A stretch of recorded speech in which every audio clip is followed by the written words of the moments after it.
جماعت اسلامی ہند شاہ گلبرگہ کے زیر اہتمام ملک کی بدلتی ہوئی موجودہ صورتحال اور ہماری ذمہ داریوں کے عنوان سے ایک اہم عوامی خطاب ہدایت سینٹر سنگتراش واڑی گلبرگہ میں منعقد ہوا۔ اس موقع پر جماعت اسلامی ہند کے قومی نائب صدر امین الحسن نے خصوصی خطاب کرتے ہوئے ملک کے موجودہ حالات، سماجی، ملی اور قومی چیلنجز کے تناظر میں مسلمانوں اور تمام شہریوں کی ذمہ داریوں پر تفصیلی روشنی ڈالی۔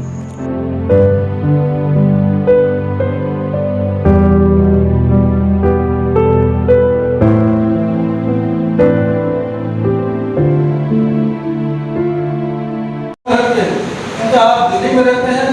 دلی میں پوری طرح سے باخبر رہتے ہیں سب لوگ، اسی لیے استعمال پر ان کا خطاب رکھا جائے تو انشاءاللہ وہ آپ کے سامنے ملک کی موجودہ صورتحال کیا ہے، کیسے ہے، سیاسی صورتحال کیسی ہے، سماجی صورتحال کیسی ہے، اور مسلمانوں کے حالات کیا ہیں، مسلمانوں کو لڑنا کیا ہے، مسلمانوں کی ذمہ داریاں کیا ہیں، یہ بہت ساری چیزیں ہیں جو انشاءاللہ آپ کے سامنے پیش کریں گے۔ قبیلوں میں سے قبیلہ نہیں، ہم مختلف کاسٹ میں سے کاسٹ نہیں، ہم کاسٹ کی لڑائی لڑنے والے نہیں، ہم اپنے قومی حقوق کی لڑائی لڑنے والے نہیں، ہم امت نہیں، ہمیں ٹائٹل امت کا دیا گیا، قوم کا نہیں دیا گیا، ہم امت ہیں۔ ایک مشن کے تحت اللہ نے ہمیں بھیجا، کنتم خیر امت اخرجت للناس، ہم لوگوں کے لیے نکالے گئے تو لوگوں کے مسائل ہمارے پاس ہیں ہی نہیں، کبھی ہماری مجلس میں اس کا رونا ہی نہیں ہوتا کہ ملک کے مسائل کیا ہیں، معاشی پسماندگی ہے، ان امپلائمنٹ ہے، نوجوان پریشان ہیں، ڈرگ ایڈکشن بڑھتا جا رہا ہے، عورتوں کے ساتھ شدید ظلم ہو رہا ہے، جو پچھڑی جاتے ہیں انہیں آج بھی ذلیل و رسوا کر کے رکھا گیا ہے۔ ہاں ہمارے ساتھ بھی ظلم ہوتا ہے، تکلیف، لیکن صرف ہمارے ساتھ نہیں ہو رہا ہے، ہزاروں برس سے بعد لوگوں پر ظلم ہو رہا ہے۔ یہ سب چیزیں ہمارے ہاں کبھی موضوع بحث ہی نہیں ہے۔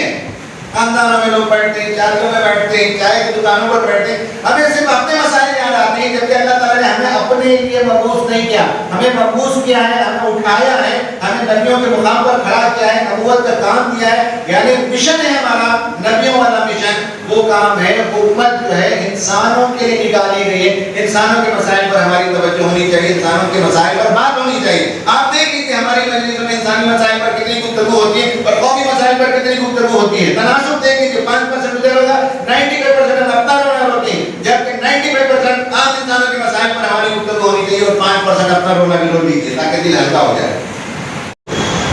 ایمرجنگ پاورسی اور صدی میں ایک مرتبہ یہ تبدیلی آتی ہے کہ اس دور سے گزر رہا ہے، اور اس ملک میں جنزی کا جو انقلاب آ رہا ہے وہ بھی جو ہے ونس ان اے سینچوری ایونٹ ہے، اس دور سے ہم گزر رہے ہیں۔ پھر میں نے کہا کہ ہم اپنا رونا روتے ہیں، یہ چوٹ ہمیں لگی ہے کہ اللہ تعالیٰ زمانے کے نشو و فراز کراتے رہتا ہے، دوسروں کو بھی چوٹ لگی تھی، ہمیں آج چوٹ لگی ہے۔ یہ چوٹ لگنے کا رینڈم طریقہ نہیں، فارمولا ہے، اور میں نے بتایا کہ کتاب کو کل کی حیثیت سے قبول کریں، اس کے حصے بکھرے کرنے کا ہمیں کوئی اعتبار نہیں، ہمیں کوئی اتھارٹی نہیں، ہم نے وہ کر لیا۔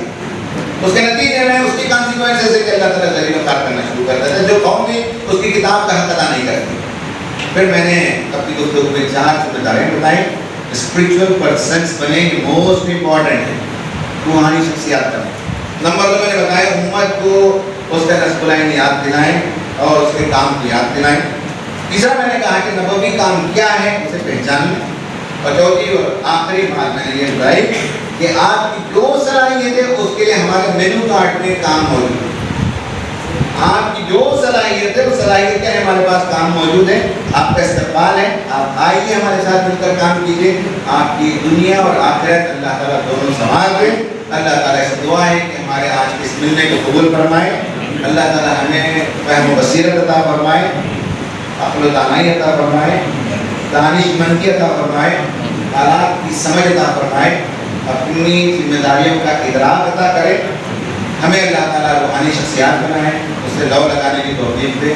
ہمارے گھروں میں اللہ تعالیٰ اپنی رحمتیں نازل کرے، ہماری بیویوں سے، ہماری بیویوں کو ان کی شوہروں سے آنکھوں کی ٹھنڈک عطا فرمائے، ہمارے بچوں سے اللہ تعالیٰ میرے دل کا سکون عطا فرمائے، ہماری مصیبتوں، مشکلات، پریشانیوں کو اللہ تعالیٰ دور کرے، ہمیں دنیا میں عزت و سربلندی کی زندگی عطا کرے، کسی کا محتاج نہ بنائے۔